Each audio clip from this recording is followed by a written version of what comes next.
नमस्कार व्यूअर्स, एक बार फिर से स्वागत है आपका लाइव सूत्रा में। मेरे साथ प्रशांत मुकुंद प्रभु हैं। प्रभु जी, जीवन में बहुत बार ऐसी परिस्थितियां आती हैं कि चाहे वो हम अपनी व्यवसाय कर रहे हो, नौकरी कर रहे हो, सब जगह लगता है स्टैग्नेशन आ गया। अरे यार बस हो गया, अब और क्या होगा, अब इसको अब आगे मतलब नीरसता सी आ जाती है जीवन में, कुछ अजीब सी।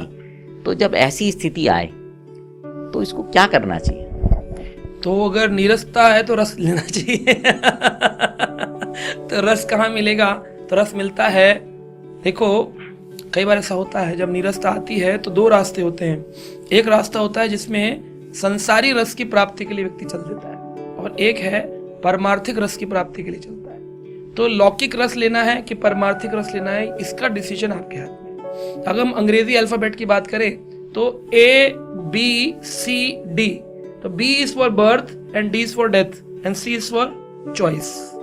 तो बर्थ यानी जन्म से डेथ यानी मृत्यु के बीच में हमारे पास हमेशा एक चीज भगवान ने दी है, चॉइस। हम चॉइस जो करेंगे उसके अनुरूप ही हमें परिणाम मिलने वाले।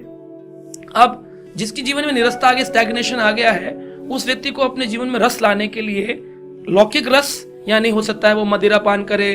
तो हम देखते हैं रिटायर्ड लोग क्लब्स ज्वाइन कर लेते हैं, and they drink and they dine together, dance together, नाचेंगे गाएंगे, पर उससे शरीर और ज्यादा जर्जर होता चला जाता है। उन्हें लगता है हम खुश हैं, लेकिन अंदर से वो खुश नहीं होते। फिर वो मेडिसिन पर आ जाते हैं, हॉस्पिटल में चले जाते हैं और वो अपना शरीर समाप्त कर देते हैं। बेटर है कि हम लौकिक रस को छोड़कर परमार्थिक रस की ओर चलें, जो है भगवान की भक्ति। आदमी को प्लान करना चाहिए कि भाई 25 साल तक मैंने अपना जीवन कॉलेज लाइफ, ब्रह्मचारी लाइफ जी ली, 25 से 50 तक मुझे गृहस्था लाइफ लेनी है। 50 के बाद उसको वनप्रस्थ होना चाहिए शास्त्र की दृष्टि से, यानी वन में प्रस्थान। तो वन में प्रस्थान तो आजकल नहीं कर सकते क्योंकि वन नहीं है, तो बस ये करे कि अपना एंगेजमेंट भगवान की ओर ज्यादा बढ़ाए। तो इतनी सारी सोसाइटीज हैं, इसमें से हमारी society ISKCON is known around the world. अभी हमारे 950 मंदिर हैं पूरे विश्व में, जहां पर ऑस्ट्रेलियन, अमेरिकन, अफ्रीकन लोग अपना समय निकाल करके इस सोसाइटी से जुड़ रहे हैं, नाचते हैं, गाते हैं। भगवान वो लौकिक रस वाला नाचता है डीजे के म्यूजिक पर, जिसमें वो थक जाता है। परमार्थिक रस वाला नाचता है भगवान के भजन में, जहां पर उसे आनंद मिलता है। ये लौकिक रस वाला भोजन खाता है पैसे पे करके, परमार्थिक रस वाला मंदिर में प्रसाद पाता है फ्री में बिना पैसे दिए, और ज्यादा कृपा पाता है क्योंकि वो भगवान का प्रसाद है। लौकिक रस वाला टीवी में बैठकर वेब सीरीज देखता है, परमार्थिक रस वाला टीवी में भागवत कथा सुनता है। तो आपको करना वही एक्टिविटीज है, जस्ट ये है कि कौन सा रस लेना है। जब श्रील प्रभुपाद इस्कॉन के फाउंडर अमेरिका गए तो वहां के लोग LSD लेते थे, ड्रग्स लेते थे, और हिप्पीज थे। तो हिप्पीज क्यों कहते थे? तो पता है, उन्हीं हिप्पी में से एक आए थे, वो बता रहे थे हम हिप्पी क्यों कहते थे। बोले हमारे बाल हिप तक आते थे, हिप तक हमारे बाल बढ़ा लिए थे, इसलिए हमें हिप्पी कहते थे। इतने बड़े बड़े बाल थे, और हम पढ़े लिखे थे, लेकिन हमें सुख नहीं मिल रहा था। LSD में सुख नहीं था, ड्रग्स में सुख नहीं था, अल्कोहल में सुख नहीं था, विमेनाइजिंग में सुख नहीं था। अगर सुख होता तो वो हिप्पी क्यों बनते? और हिप्पी ऐसे पढ़े थे और फिर भी कह रहे थे हमें स्वामी जी सुख चाहिए, रस चाहिए। तो स्वामी जी ने कहा मैं तुम्हें एक ऐसा रस दे सकता हूं जिस रस को पाने के बाद ये निचला रस अपने आप तुम्हारे टेस्टलेस हो जाएगा।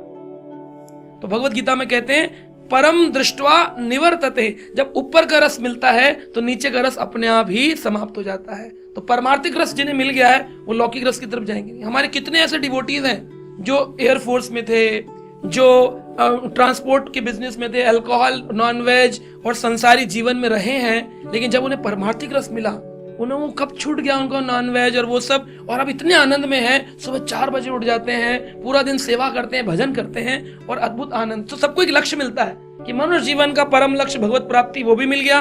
और मान लो वो लक्ष्य ना भी मिल रहा हो, कम से कम जो जीवन जी रहे हैं वो निरोगी है और आनंददायक है। अंत काल में 4 कंधा देने वाले लोग भगवान का नाम लेते हुए ले जाएंगे, और जो वो मर गया शराब पी करके क्लब में, जमादार उठा के छोड़ जाएगा, वो लेके साहब मर गए वहां पर आकर। तो लौकिक रस लेना है या परमार्थिक, स्टैग्नेशन अगर आ गया है तो do not wait, choose the path, the right path and move on. बहुत धन्यवाद प्रभु जी। सो व्यूअर्स, आपने सुना, अगर स्टैग्नेशन की स्थिति आती है जैसे अभी प्रभु जी ने बोला, तो अपनी जो बीच का A और D के बीच का C है उसको देखें कि आपकी चॉइस सही है, और अगर नहीं है तो उसको दोबारा से ध्यान दें उस पर। अब आपसे विदा लेते हैं, बने रहें रेडियो द्वारका के साथ।